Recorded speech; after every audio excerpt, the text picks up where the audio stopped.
എല്ലാവർക്കും നമസ്കാരം. ഞാൻ പ്രദീപ്. ഹൈദരാബാദിൽ 35 വർഷമായി താമസിക്കുന്നു. ചെറിയ ചെറിയ ബിസിനസ്സുകളായിട്ട് ഫാമിലിയായിട്ട് ഹൈദരാബാദിൽ ഉണ്ട്.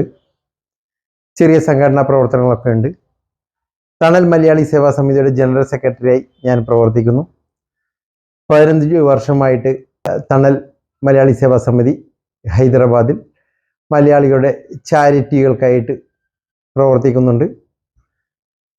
പലവിധ പ്രശ്നങ്ങളിലും തണൽ മലയാളി സേവാ സമിതിക്ക് ഇടപെടാൻ കഴിഞ്ഞിട്ടുണ്ട്. കോവിഡ് സമയത്തും പ്രളയ സമയത്തും ഒക്കെ തണലിൻ്റെ പ്രവർത്തകർ ഒരു കൂട്ടം പ്രവർത്തകർ എന്നും ഏത് സമയത്തും ഇറങ്ങിച്ചെല്ലുന്ന 10-30 പ്രവർത്തകർ തണലിൻ്റെ ഏത് കാര്യത്തിനും എന്നും എവിടെയും ഏത് പാതിരാത്രിയിലും ഇറങ്ങി തണൽ മലയാളി സേവാ സമിതിക്ക് വേണ്ടി പ്രവർത്തിക്കുന്നുണ്ട്. അത് ഇവിടെയുള്ള മലയാളികൾക്ക് വലിയ ഒരു ഉപകാരപ്രദമായ പ്രവർത്തനങ്ങൾ ചെയ്യാൻ തണലിന് കഴിയുന്നുണ്ട്. അതുപോലെ തന്നെ പല കലാ പ്രോഗ്രാമുകളും ഇവിടെ അവതരിപ്പിക്കാൻ തണലിന് സാധിക്കുന്നുണ്ട്. പ്രഗത്ഭരായ വ്യക്തികളെ നമ്മുടെ ഡോക്ടർ യേശുദാസ്, അതുപോലെ കലാവം മണി, സുരാജ് വെഞ്ഞാറമൂട്, അതുപോലെ പല പല പ്രഗത് വ്യക്തികളെയും ഹൈദരാബാദിന് കൊണ്ടുവന്ന് പരിചയപ്പെടുത്തുവാനും അവരുടെ കലാപ്രവർത്തനങ്ങൾ ഇവിടെ അവതരിപ്പിക്കുവാനും തണൽ മലയാളി സേവാ സമിതി കഴിഞ്ഞിട്ട് അതിൻ്റെ മുന്നിൽ നിന്ന് പ്രവർത്തിക്കാൻ എനിക്കും സാധിച്ചതിൽ ഞാനും വളരെ സംതൃപ്തനാണ്. അതുപോലെ തന്നെ സംഗീത നാട അക്കാദമിയുടെ കോർഡിനേറ്ററായിട്ടും കൂടെ ഞാൻ വർക്ക് ചെയ്യുന്നുണ്ട്. അതുകൊണ്ട് സംഗീത നാട അക്കാദമിയുടെ നാടക പ്രവർത്തനങ്ങൾ ഒത്തിരി നമ്മൾക്കിവിടെ ചെയ്യാൻ കഴിഞ്ഞിട്ടുണ്ട്.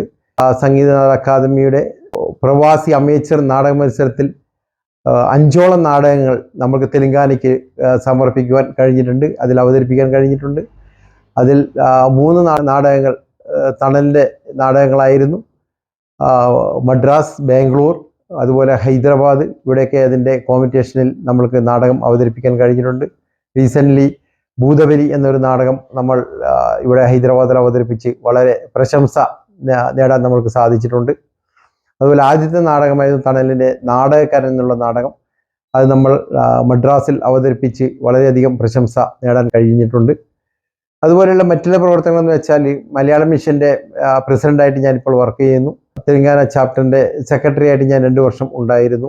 അത് ഇവിടുത്തെ മലയാളി കുട്ടികൾക്ക് മലയാളം പഠിക്കുവാനുള്ള വലിയൊരു അവസരം ഉണ്ടാക്കി കൊടുക്കാൻ പറ്റുന്ന ഗവൺമെൻറ് ഒരു പദ്ധതിയാണ് മലയാളം മിഷൻ. ഇവിടെ ഇപ്പോൾ 1500ഓളം കുട്ടികൾ രജിസ്റ്ററാണ് മലയാളം മിഷൻ കുട്ടികൾ. അവർ മലയാളം പഠിച്ചുകൊണ്ടിരിക്കുന്നു. അതുപോലെ 150 ടീച്ചർമാരും രജിസ്റ്റേർഡാണ്. അതിൻ്റെ പ്രവർത്തനങ്ങൾ വളരെ ഭംഗിയായിട്ട് നമ്മളൊരു ടീം, മലയാളം മിഷൻ്റെ ടീം തന്നെ ഇവിടെ അതിനു വേണ്ടി പ്രവർത്തിക്കുന്നുണ്ട്. അതുപോലെ ഞാനിപ്പോൾ 2ാമത്തെ ടേം ലോ കേരള സഭ മെമ്പറാണ്. അതും നമ്മൾക്ക് കേരളത്തിലെ നമ്മുടെ ഇപ്പോഴത്തെ സർക്കാരുമായി ഒരുപാട് കോർഡിനേറ്റ് ചെയ്യാൻ പറ്റുന്ന ഒരു പ്രവർത്തനമാണ്. ലോ കേരള സഭ മെമ്പർ എന്ന നിലയിൽ നമ്മൾക്ക് കേരള ഗവൺമെൻറ്റിനും അതുപോലെ തന്നെ തെലങ്കാന സർക്കാരിനും ഇടയിൽ നമ്മൾക്ക് ഒരു ചാനലായി പ്രവർത്തിക്കാൻ സാധിക്കുന്നുണ്ട്. ഏതൊരു കാര്യത്തിലും കേരളത്തിലെ സെക്രട്ടേറിയറ്റുമായി നമ്മൾക്ക് ബന്ധപ്പെടുവാനും അവിടുത്തെ ഉദ്യോഗസ്ഥന്മാരായിട്ടും അതുപോലെ ഗവൺമെൻറ്റിലെ മിനിസ്റ്റർമാരായിട്ടും അതുപോലെ MLA മാരായിട്ടും നമ്മൾക്ക് സംസാരിക്കുവാനും മറ്റുള്ള കാര്യങ്ങൾ ഇടപെടുവാനുമുള്ള വലിയൊരു കാര്യമാണ്. അതുകൊണ്ട് തന്നെ ലോ കേരള സഭ എന്നുള്ള ഇപ്പോഴത്തെ സർക്കാരിൻ്റെ ഒരു നയം എല്ലാ മലയാളികൾക്കും വലിയ ഉപകാരപ്രദമായ ഒരു പദ്ധതിയാണ്. അത് നല്ല രൂപത്തിൽ ഇപ്പോഴും മുന്നോട്ട് പോകുന്നുണ്ട്. ഇനിയും നല്ല രൂപത്തിൽ ലോ കേരള സഭയുടെ പ്രവർത്തനം മുന്നോട്ട് പോകണം എന്ന് ആഗ്രഹിക്കുന്ന ഒരു വ്യക്തിയാണ് ഞാൻ.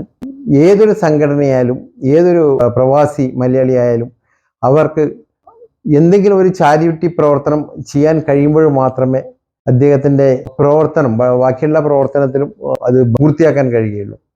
നമ്മളുടെ മുന്നിൽ നിൽക്കുന്ന സഹജീവികളോട്, നമ്മുടെ മലയാളികളോടായാലും ആരോടായാലും നമ്മൾക്ക് ചെയ്യാൻ പറ്റുന്ന ചെറിയ ചെറിയ ചാരിറ്റി പ്രവർത്തനങ്ങൾ ചെയ്യുകയാണെങ്കിൽ അവർക്ക് ചെയ്യാൻ പറ്റുന്ന ഏറ്റവും വലിയ ഉപകാരപ്രദമായ കാര്യങ്ങൾ ആയിരിക്കും അത്. ഇപ്പോൾ ഇവിടെ ഒത്തിരി ഹോസ്പിറ്റൽ കേസുകളൊക്കെ വരുന്നുണ്ട്. അതിലൊക്കെ നമ്മൾക്ക് വളരെ നല്ല കാര്യങ്ങൾ മുന്നോട്ട് ചെയ്യാൻ പറ്റുന്നുണ്ട്. ഇവിടുത്തെ എല്ലാ സംഘടനകളുടെയും കോൺഫെഡറേഷനാണ് CTRMA, confederation of Telugu region Malayali association. അതിൻ്റെ വൈസ് പ്രസിഡൻ്റായിട്ട് തുടക്കം മുതലേ ഞാൻ കൂടെയുണ്ട്. ആ അസോസിയേഷനിൽ നിന്നും എന്നും നമുക്ക് ചെയ്യാൻ പറ്റുന്ന പ്രവർത്തനങ്ങൾ, പല പല പ്രവർത്തനങ്ങൾ നമ്മൾ ചെയ്യുന്നുണ്ട്. ഹോസ്പിറ്റൽ കേസായാലും അതുപോലെ തന്നെ ഗവൺമെൻറ് തലത്തിലും ഏത് കാര്യത്തിലും നമ്മൾക്ക് ചെയ്യാൻ പറ്റുന്ന മാക്സിമം കാര്യങ്ങളും നമ്മൾക്കിവിടെ ചെയ്യാൻ പറ്റുന്നുണ്ട്. തെലുങ്കാന മലയാളികൾക്കായി നമുക്ക് ചെയ്യാൻ പറ്റുന്ന കാര്യങ്ങൾ നമ്മൾ ചെയ്തു വരുന്നുണ്ട്.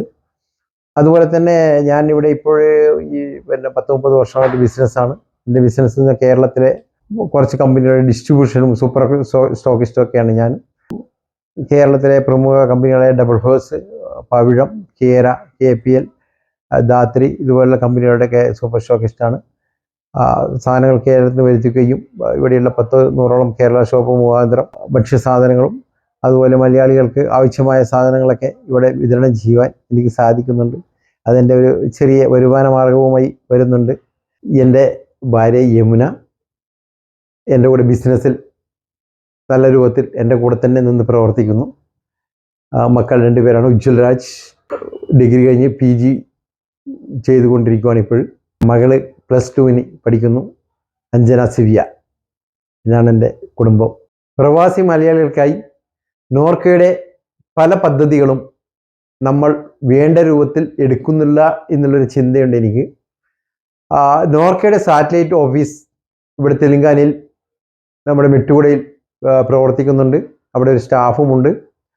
നോർക്കയുടെ കീഴിലുള്ള പ്രവാസി പെൻഷൻ പദ്ധതി, അതുപോലെ ഇൻഷുറൻസ് പദ്ധതി, ഇതൊക്കെ നമ്മൾ വേണ്ട രൂപത്തിൽ ഉപയോഗപ്രദത്തിലാക്കണം എന്ന് എൻ്റെ ഒരു അപേക്ഷയുണ്ട്.